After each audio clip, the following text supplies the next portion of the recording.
প্রতিপক্ষের ৫ ডিফেন্ডারের সামনে কি দুর্দান্ত ফিনিশিং, সমতাসূচক গোল।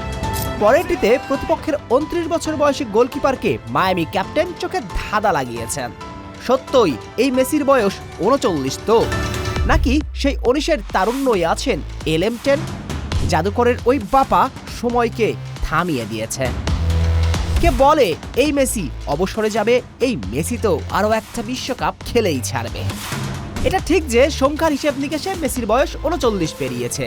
লিও বয়সকে নিতান্ত একটা সংখ্যা বানিয়ে ছেড়েছেন, প্রমাণিত সত্য। মায়ামি অধিনায়ক চাইলে আরও একটা কোপা আমেরিকা তো বটেই, বিশ্বকাপ অনায়াসে খেলতে পারবেন।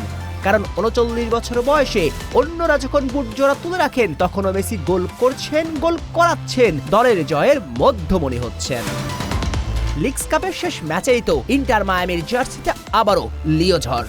ম্যাচের শুরুতে দল যখন ১-০তে পিছিয়ে, মেড ইন পিঙ্কদের তখন রাজ্যের হতাশা, তখনই দলের ত্রাতা লিও। দুর্দান্ত এক ভলিতে সমতাসূচক গোল, এরপর জাদুকরী অ্যাসিস্ট, প্রতিপক্ষের রক্ষণকে বোকা বানিয়ে জাদুকরী গোল। তাতেই লিগস কাপের ইতিহাসের সর্বকালের সেরা গোলদাতা এখন আর্জেন্টাইন ক্যাপ্টেন। বিরতিতে যাবার আগে আবারও অ্যাসিস্ট, দলকে এনে দিলেন ৩ গোলের লিড। শেষ পর্যন্ত লিওর নৈপুণ্যেই ৪-২ জয় নিশ্চিত করল ইন্টার মায়ামি।